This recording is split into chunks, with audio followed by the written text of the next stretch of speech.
Hello everybody, and thank you for tuning in to the Liberty Report.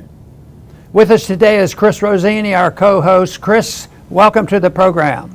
Happy Friday, Dr. Paul. Very good. Good to be with you again, and it's good to be with our viewers. And once again, we will be talking about a subject we frequently talk about, and that is the Federal Reserve and big government and all the nonsense they participate in. But we're going to talk a little bit more specifically, about how significant the student loan business is, because a lot of debt there is not going to get paid, and we'll discuss that a little bit. But this week's been very exciting. The Fed made some reports and stirred up the markets. And, in a way, a month or two ago, if anybody would say that the Fed would raise interest rates in one day more than they had in 50 years, and it would make the stock market skyrocket, and even gold came alive again. So it was a busy week, but, what goes up quickly may go down quickly too. So this is a new week and a new time to look at it. But I tell you what, I've been looking at that for a long time because of the fact that it was the gold price and the gold connection that got me involved in politics. Remembering very clearly August 15th, 1971, when the last connection of the dollar to gold was severed, and gold was at that time $35 an ounce, and a lot has happened since then, and it's still happening. And I think if this is exciting and interesting, there's going to be a lot of excitement, a lot of interest. Unfortunately, there's going to be a lot of people suffer. And I frequently, get calls, and still I get them. I've had them over the years. What do you do? How do you invest? And where do you go to buy? And what's the best thing to do? One thing for sure is timing is tough. And, what one person does or what I do is not necessarily the thing that everybody else should do, because one size does not fit all. And this is one reason why I partner with Birch Gold Group, because they are, very up to date in gold. Now, if you want to get more information, and this will be free information, if you look at the text number on the screen and get in touch, you can receive some free information from Birch Gold about gold.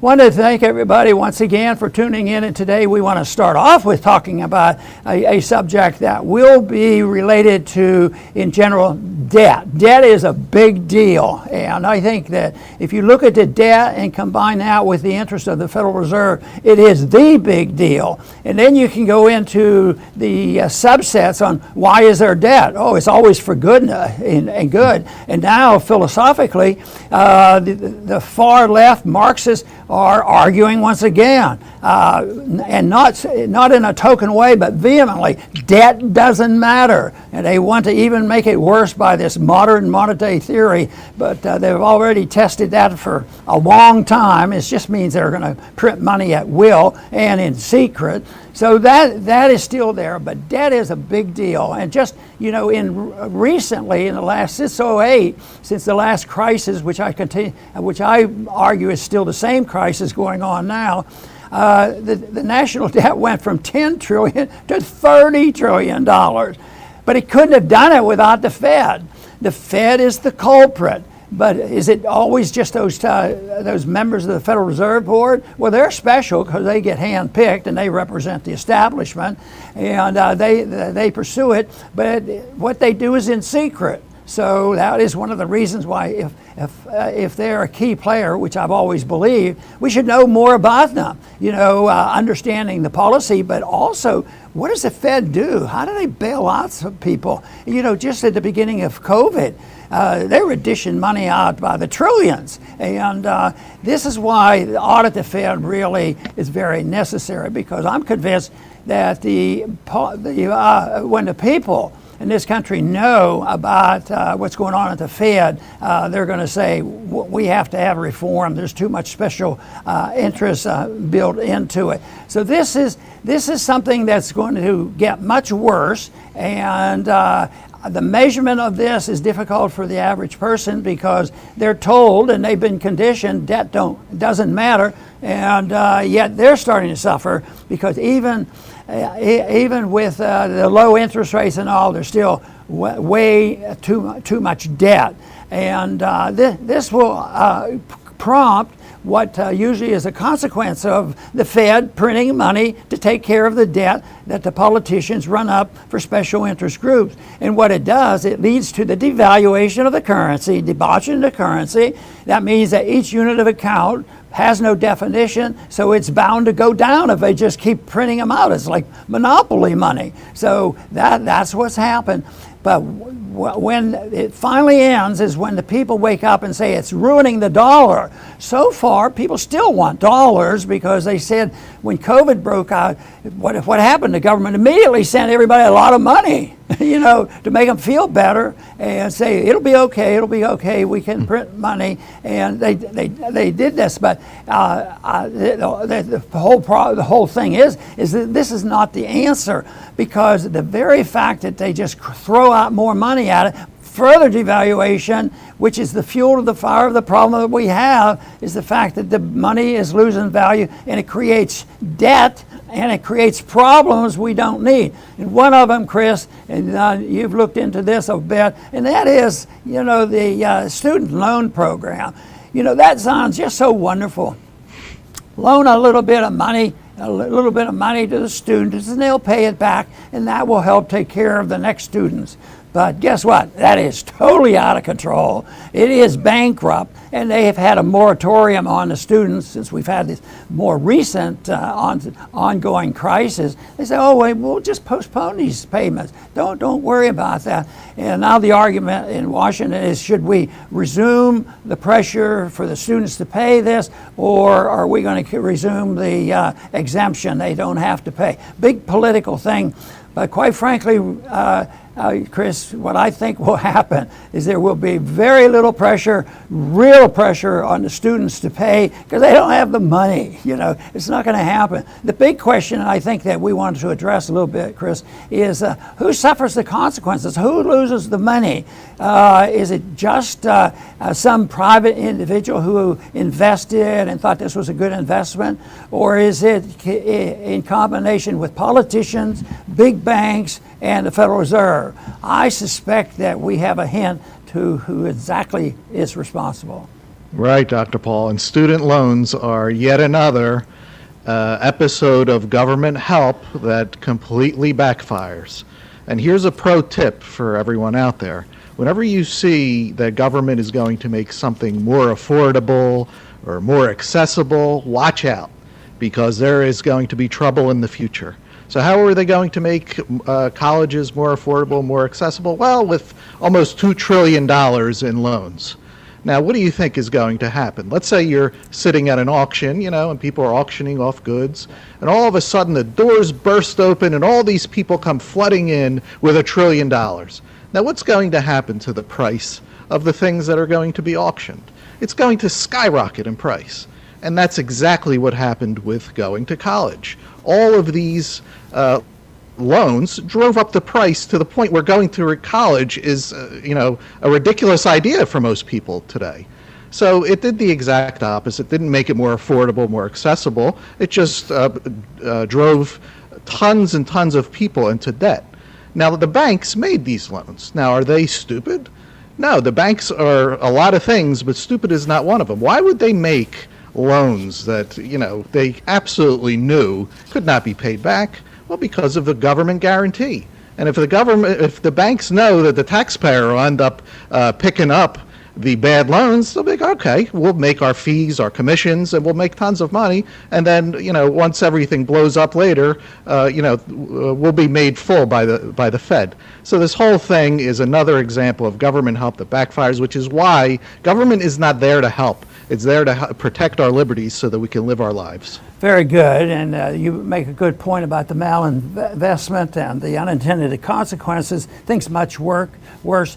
But I suspect that some of the people that really are privy to this don't mind it too much. They might have other motives, like because the wokeism movement is involved in some of this too. So they channel this money with conditions, and they can control where the money is spent in the universities. And then everybody wonders, why do we have all these progressive woke professors on our universities? So all the experts there, and guess who writes all the papers, hundreds of papers for the Federal Reserve, just defending the position of the monetary system like this that we have. So the malinvestment is there. It's structural, but the big question still is, how's it going to resolve? And you know, Doug Casey had a neat article the other day on Lou Rockwell's site, and he talked about a bigger picture than just student loans. But he was indicating, you know, what you ought to do is just let it go. You know, even though everything the government owns, it's just money stolen or printed, and it causes more problems, the problems that Chris was pointing out. So he says it's just default on them.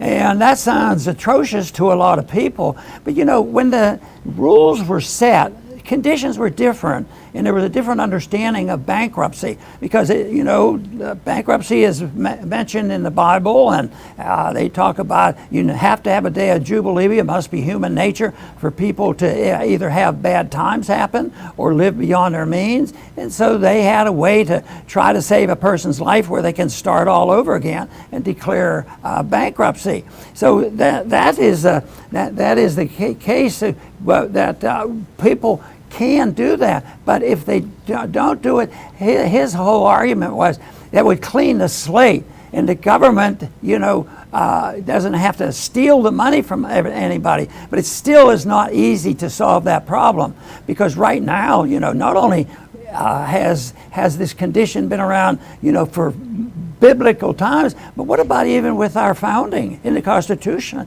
They knew people were going to go bankrupt, but they didn't have a Federal Reserve, and they didn't have these massive spending programs. It was usually meant, it's my understanding, usually meant for people who have had bad times, and they just couldn't do it, and that was more of a compassionate thing to happen.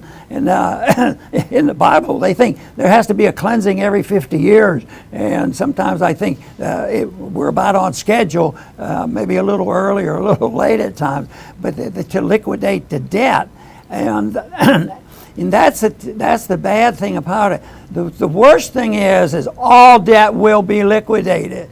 No matter what they do about these programs, who's going to pay? How can we justify taxing people who got through college and paid their student loans off, tax them so that we can send money to the banks to bail the banks out who gave money to the students now they can't pay the notes? See, that gets pretty immoral and not a very compassionate thing to do. So. But when they had those conditions, they thought they were really helping out, but they were completely different. And the founders obviously knew about this. This was one of the very few things in Article 1, Section 8 that they made it a national problem. Debt was to be handled. You have a unit of account that the country, endorsed, that they would use bankruptcy, and it would be national, and that is something. Whether that's totally good or bad, there are other ways to handle that in a free market. But anyway, they looked at it, they knew about it. People generally didn't jump up and down and love debt prisons, because that certainly didn't help anybody get paid off on the long run. But the debt problem is very structural. It's ingrained. It's built into our educational system. And because there's so much of this system, it turns out that the people at the Fed, on how they distribute loans and grants, they control a lot of the wokeism philosophy on what people have to do. And they force their business, people who have gotten loans, they can force them to participate in these lockdowns and do all the things. It makes no sense whatsoever unless you're a Marxist and your goal is to have chaos. Well, unfortunately, the tinkering around with what we're talking about is not going to stop the problems in the street. We're going to have that no matter what. We can't get enough money out of the people who have money and pay off the debt, and everything's going to be all right. It's not going to happen. But the printing of money is going to happen because it's happening right now. Because with this massive increase in debt, during that period of time when the debt went from 10 trillion to 30 trillion, guess what? The money supply went from up threefold as well. So it is structural, and it's an addiction, and weaning our government off and our politicians off. It's not going to happen, as far as I'm concerned. It's preparation, understanding economic, finding out how to get an education without depending on our universities. And this, to me, is the solution. So people have to know what's happening and know what's done, and then find as many allies as we can possibly find, so that at least we have allies during this period of time, which is, destined to get much worse. Yes, Dr. Paul, and whenever government intervenes, it creates problems all the time. So we cover on the show, you just move from one topic to the next, and it's all government intervention and the problems that it creates. And it's always the innocent people who have to pick up the tab and pay for it. So now you see politicians out there, cancel student loans, I mean, do they realize what they're saying? I mean, so people who never went to college are going to have to now pay for someone else's risk that they took in taking a loan? Or if they did go to college without a loan, they paid their way? Or what if they paid their own loan off? Now they have to pay someone else's loan? I mean, the total immorality of this idea, but politicians, they don't care about morality.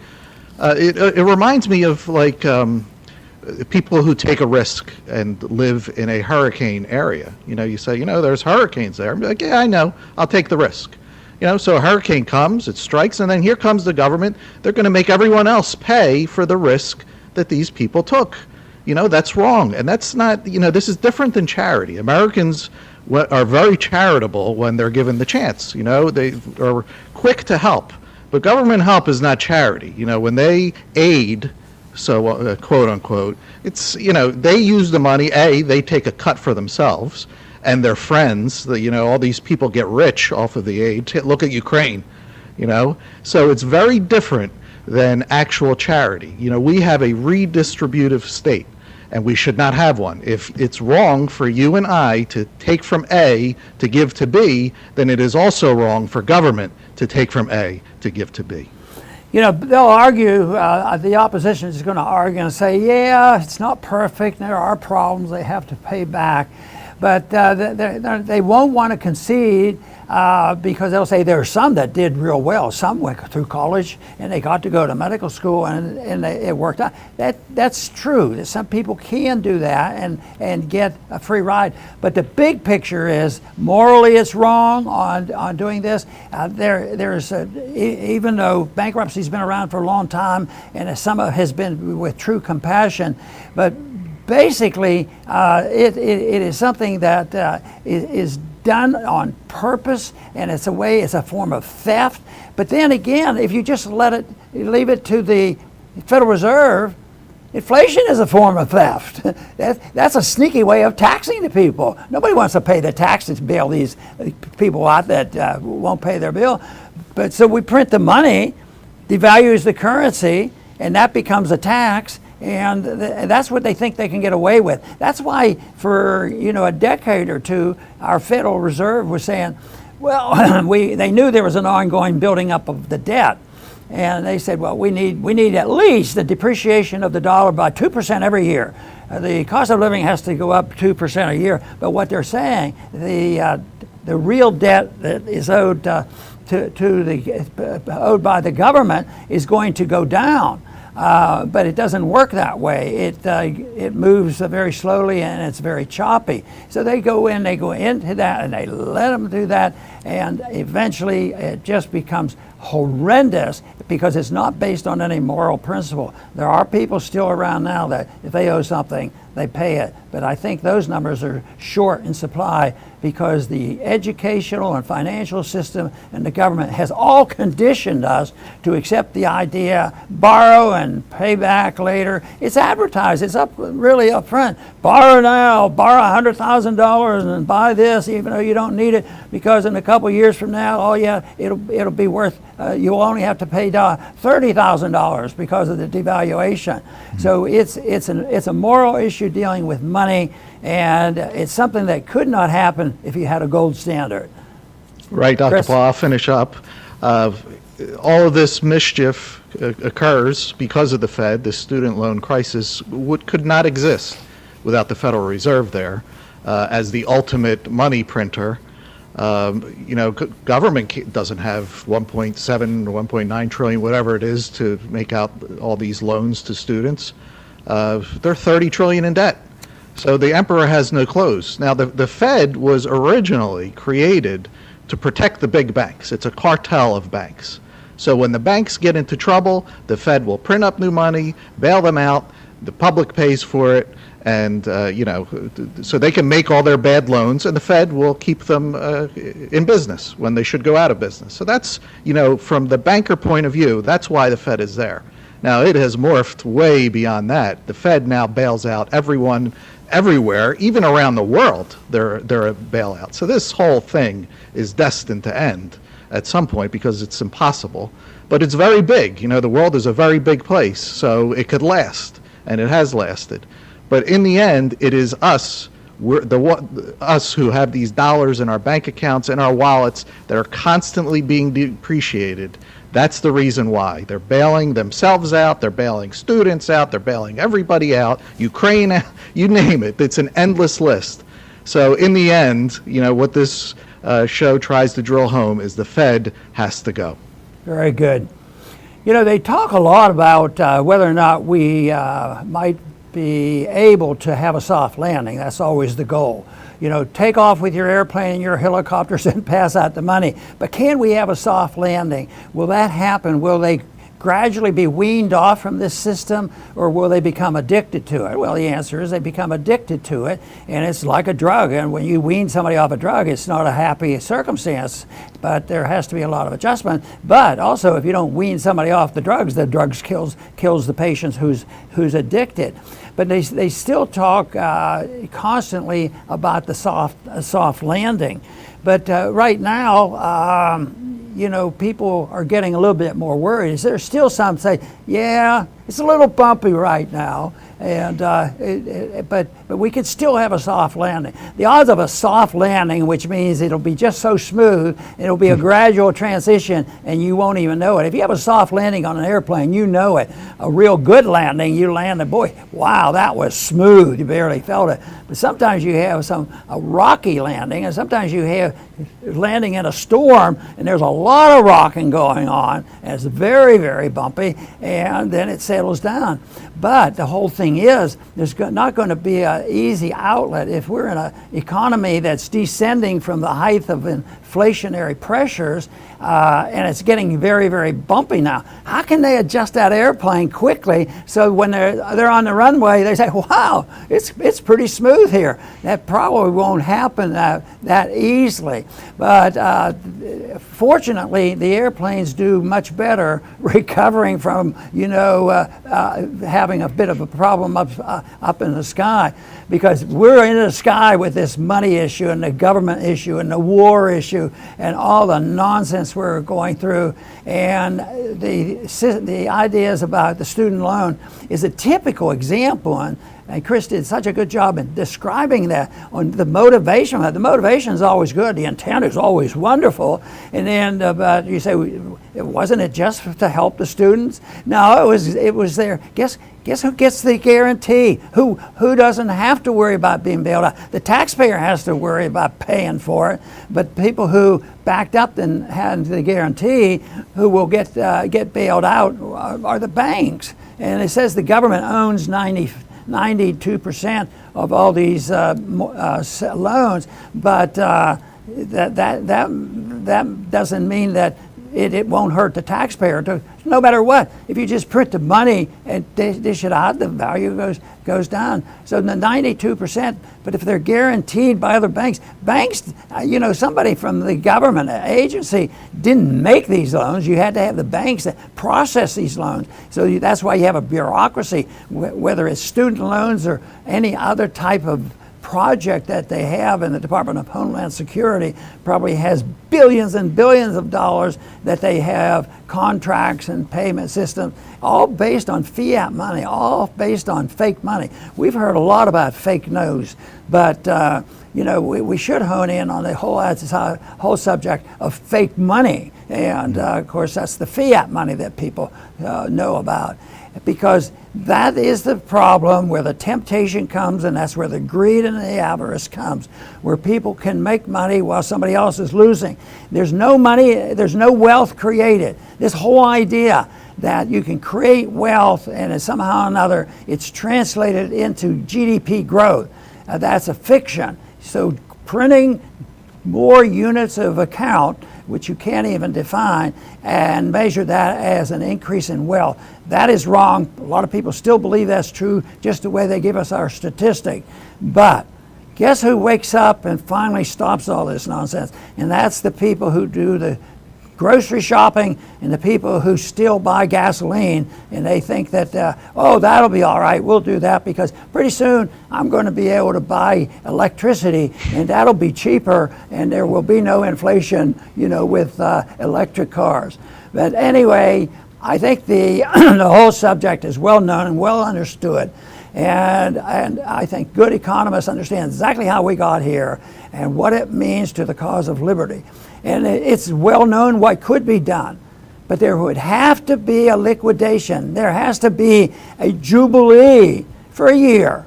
And people have to liquidate their debt, because the debt will be liquidated. It's much better to get the pain and the suffering over with, but that will not sell. So what are we going to do? We're going to have the pain and suffering for a lot longer time. And the biggest change in attitude on how to take care of a downturn occurred in 1929, 1930, when it was, by that time, the university professors had enough influence to say, look, it doesn't have to happen. All we have to do is print money, and it'll be over in no time. Set wages, have price controls, and all this.